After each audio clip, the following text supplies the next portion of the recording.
Hello everyone, my name is Kenyangi Keshia, the co-founder of Because of Her Uganda. I'm honored to speak with you today about education as a legacy, transforming curricula to center African women's histories.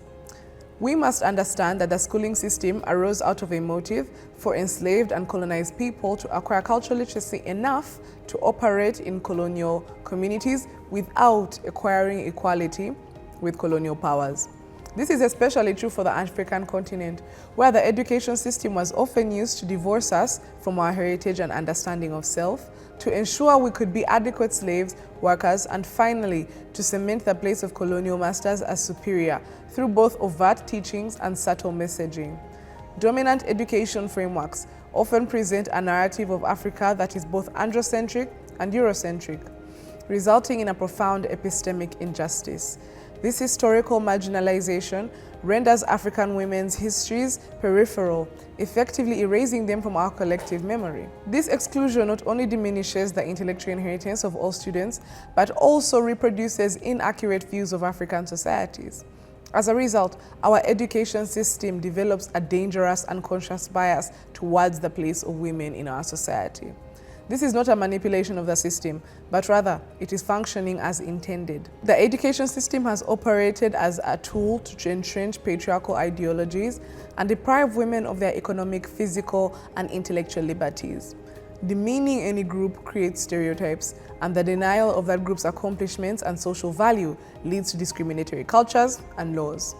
Over time, the discrimination becomes institutionalized through our education and socialization. Our education system, as is, was a pillar of colonial structural inequality. Men and the performance of masculinity within the realm of violence, conflict, wars, and diplomacy has been the priority of most historians. Women have been challenging this erasure of our multifaceted roles in society for centuries, at least since the 15th century, when Christine de Pizan wrote the book of the City of Ladies. Knowledge is in fact power. And as women were given access to education, literacy rates improved and women began to write about their own stories, often anonymously to have their work published. With different changes and interventions, the education space has become a site of resistance and political mobilization.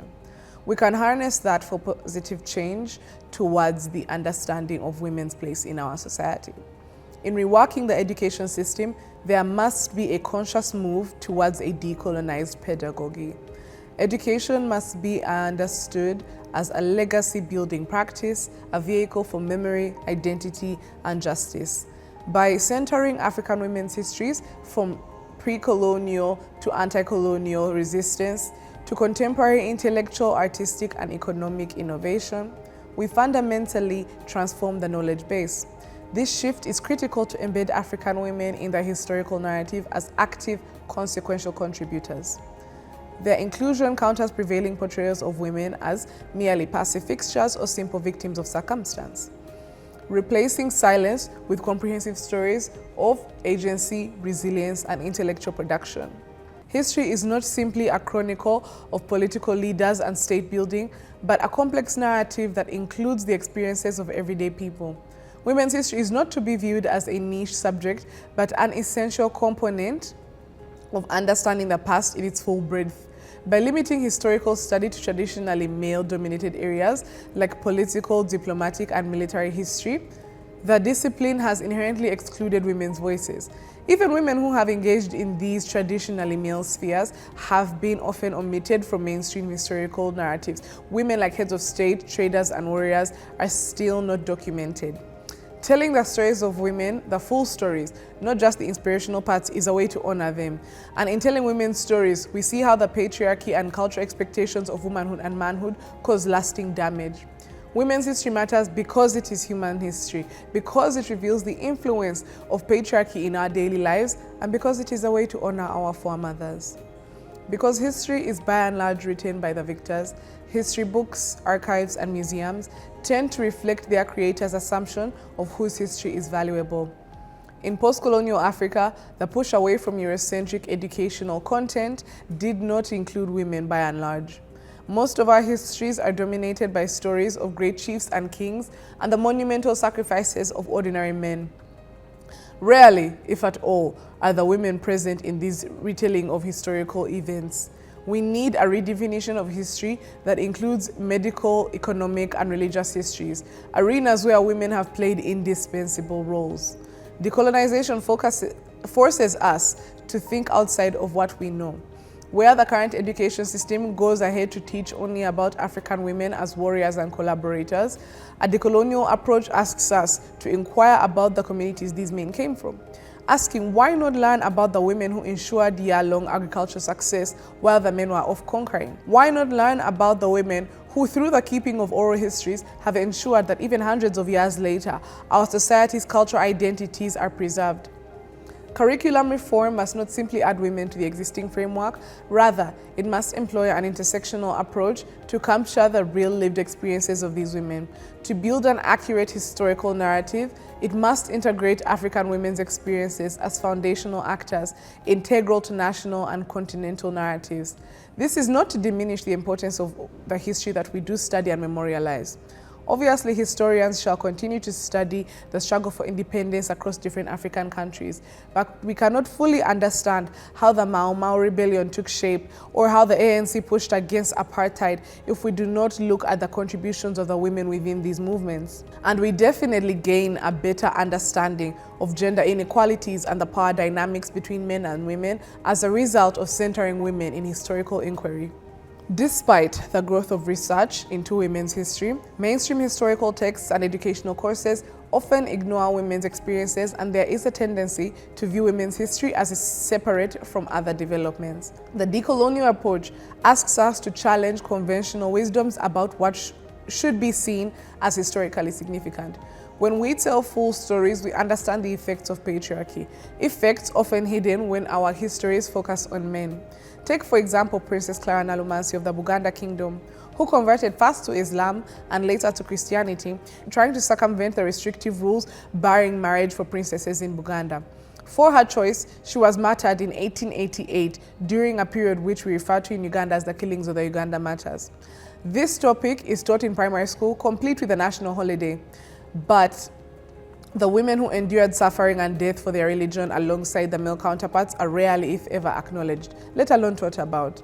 Employing a decolonial approach works to undo the matrices of power, control, and colonialism that have long been present in our education system.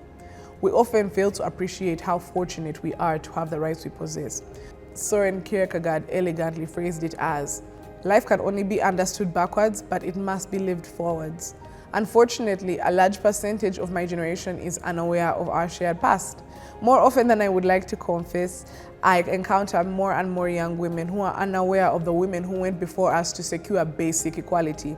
In emphasizing history, we not only inspire future generations, but we also spark an appreciation for the current progress that we have made, and we can begin to understand the sacrifices necessary or required of us to protect this progress.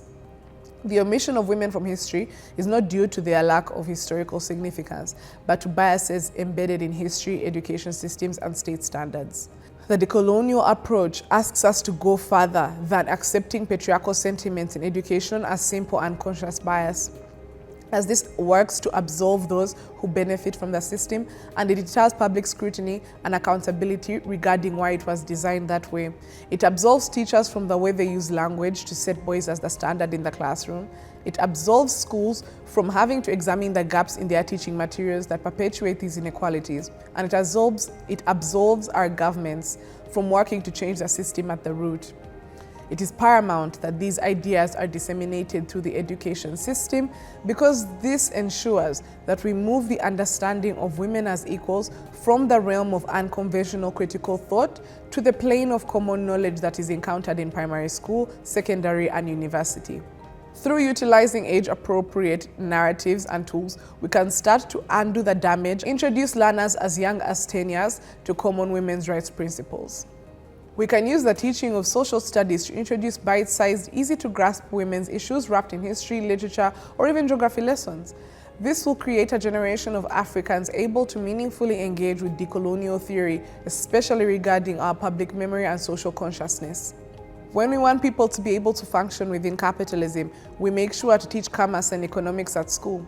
We teach everyone health and biology, regardless of whether every student shall become a health professional, because we understand the need for that foundation, we must do the same for creating a baseline understanding regarding the place of women as equals in our society, in order for us to take this idea out of the realm of debatable topics and entrench it as fact. To teach women's history is to teach an honest and complete story. Rather than treating women's contributions as separate from mainstream historical narratives, modern teaching approaches demonstrate how women's groups and individual leaders have been fundamental to our history. It is important that every child see themselves as significant. Teaching women's history gives female students real-life experiences that they can relate to. And furthermore, it gives the male students a glimpse into how essential women's knowledge is. How do we bring colonial education into the teaching and learning in African schools? First, encourage exploration of alternative angles to popular history. We must actively seek out and document the knowledge that has been deliberately ignored.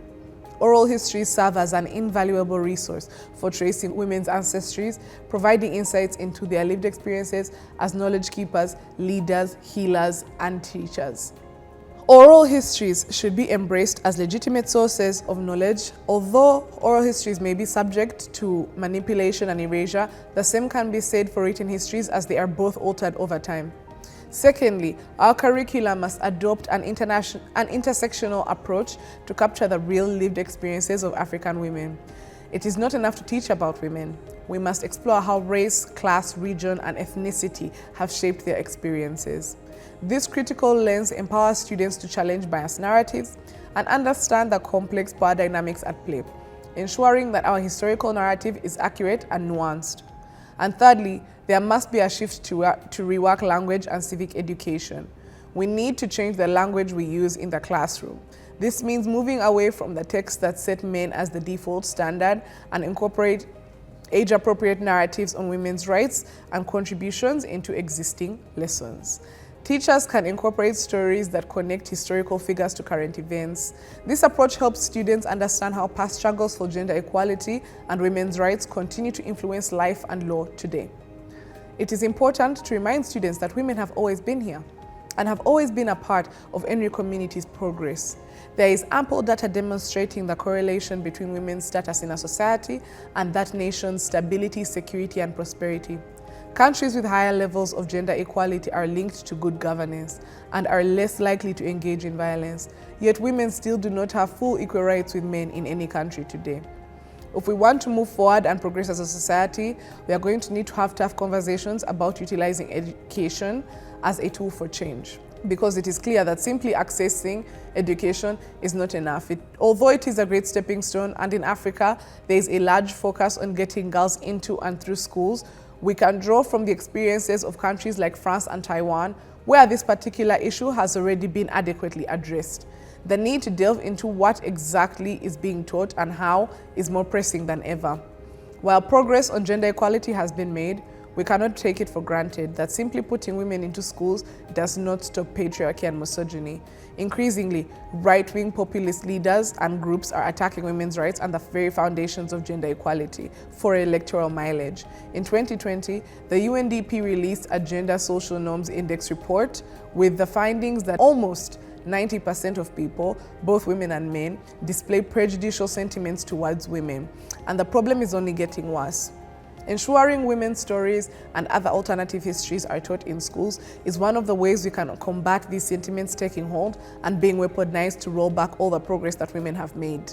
Ultimately, transforming the curriculum to center African women's histories is an essential act of restorative justice. It fosters critical consciousness, empowerment, and belonging, ensuring an accurate and inspiring understanding of history that can positively shape the identity and leadership potential of future generations. National curriculum reform must commit to embedding women's narratives as foundational rather than supplementary. And by consciously centering African women's stories, we can fundamentally transform our knowledge base. This is an essential act of restitution. It counters prevailing passive portrayals, replacing silence with comprehensive stories of agency, resilience, and intellectual production. Governments and academic institutions can collaborate with researchers, culture custodians, and women's rights organizations to produce textbook oral archives and teacher training materials that reflect our full history. This requires investment in research, capacity building for educators, and deliberate policy reform, because transformation must be systemic. Thank you.